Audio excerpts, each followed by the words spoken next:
my goals for 2023 are firstly to visit the remaining 10 states in the US that I haven't visited. Secondly, I want to get some kind of airline status. And thirdly, to visit and go to some conferences and events overseas that I haven't visited before. So those are my three goals for 2023. So of the 10 states that I have to visit in the US, there's three individual states in the east that I need to visit: Michigan, Vermont, and West Virginia. And those are going to have to be a separate destination, obviously, because there's no overlapping borders or towns where I can do two states at the same time. My original idea for the states in the west was to visit somewhere called Sioux City, which is on the border of South Dakota, Nebraska, and Iowa, so that I could do those three states at once. But I think I've changed my mind about that, and I'm probably more likely to go to Omaha to just do Nebraska and Iowa, and then do Rapid City in South Dakota. A couple of reasons for this. One is that from an airline status point of view, which is coming up as the next item, it's better to do it that way because American Airlines flies to Omaha and it doesn't fly to Sioux City. Also, Sioux City is really hard to get to from a flight perspective. You can only fly from Denver or Chicago, and it's basically only a couple of days a week that it flies there. And finally, I'd quite like to visit Mount Rushmore. I know it's got a reputation of being like the US's equivalent of the Little Mermaid in Copenhagen, massively overrated. But I'd still like to go and see Mount Rushmore, and that's very near Rapid City, so it's kind of another reason to avoid going to Sioux City and go to Omaha instead. In terms of the other three states, my initial idea was to visit West Yellowstone and then visit Yellowstone National Park.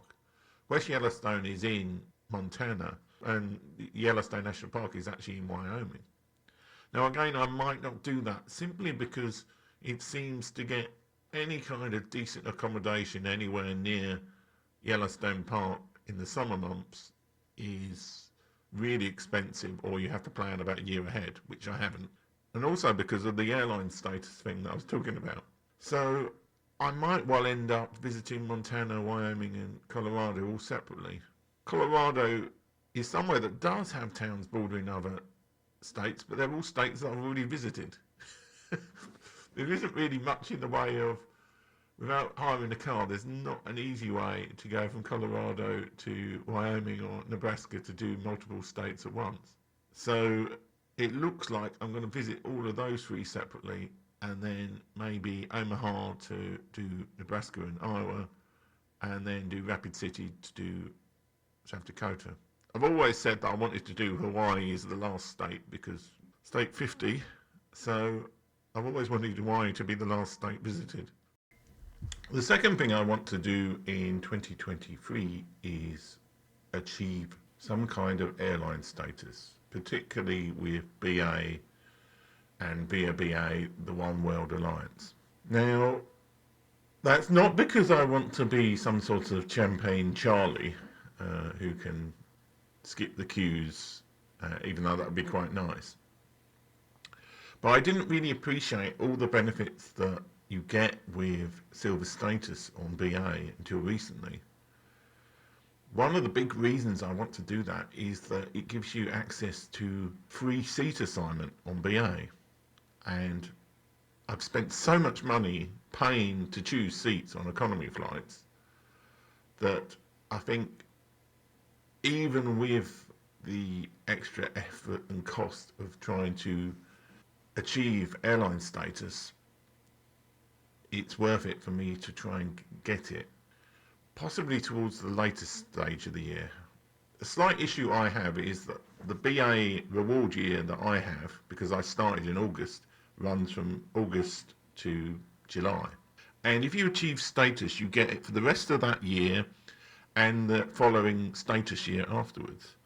So in some ways it would make sense for me to try and do this towards the end of the year, in August, September, October time. But then obviously I want to travel a lot in the US before August. So I don't know at the moment whether I'm just going to try and do it beforehand and just make sure that I re-achieve status in the year afterwards, or if I just wait until August to try and achieve this status.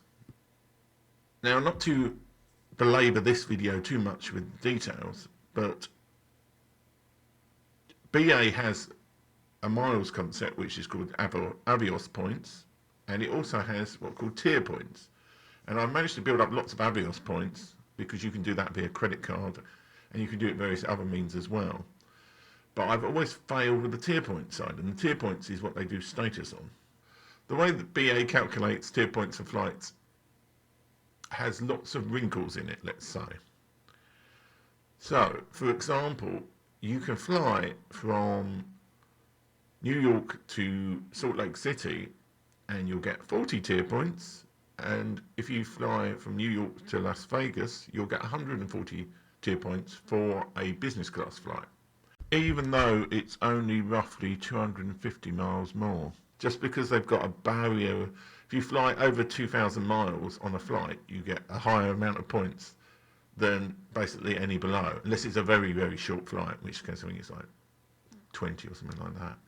So looking to get status means that you have to try and maximize your tier points. So expect to see me doing lots of strange, long connections and then connections back. So in this case above, I would fly to Las Vegas and then fly back to Salt Lake City just to get the extra tier points. You need 600 tier points to reach BA's silver status level within one status year. So you can see how this kind of thing can make a real difference in terms of actually getting airline status. It's important to state that you can only earn these tier points with certain One World airlines that BA are affiliated with.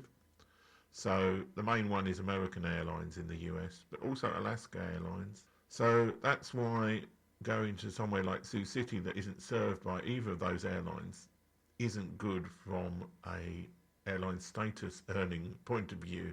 And also I found out lots of ways to get cheaper business class flights. I wouldn't say they're cheap, but they're cheaper. Because previously, if you look at just advertised business class flights to the US, then it's going to be stupidly expensive and almost impossible to get airline status without spending a lot of money. But there are ways to do that, and I'll go over that in a future video. So yes, that's the reason I'm looking to achieve some kind of airline status. For the seat choices mainly. Also access to lounges is important as well. That saves you money. And these are perks that you can use on economy flights. That's the whole thing. You don't have to be travelling business class all the time, but to achieve status you need to fly business class really, and you need to be very careful in how you do it. So that's one of my aims for 2023. So the final thing I want to do is visit different overseas and even to some extent UK conferences to what I normally go to. There's always going to be your standout ones that you like going to, but I'm going to try to go to a few more different ones, especially overseas. So that's my plans for 2023. I think the next video I do might be another top 10 list, or maybe how to get cheaper business flights. If you're watching this sometime in the future, then I'll have a video suggestion up here, probably one of those two topics. And if you're lucky enough to catch this live, then yes, just subscribe please. Thank you.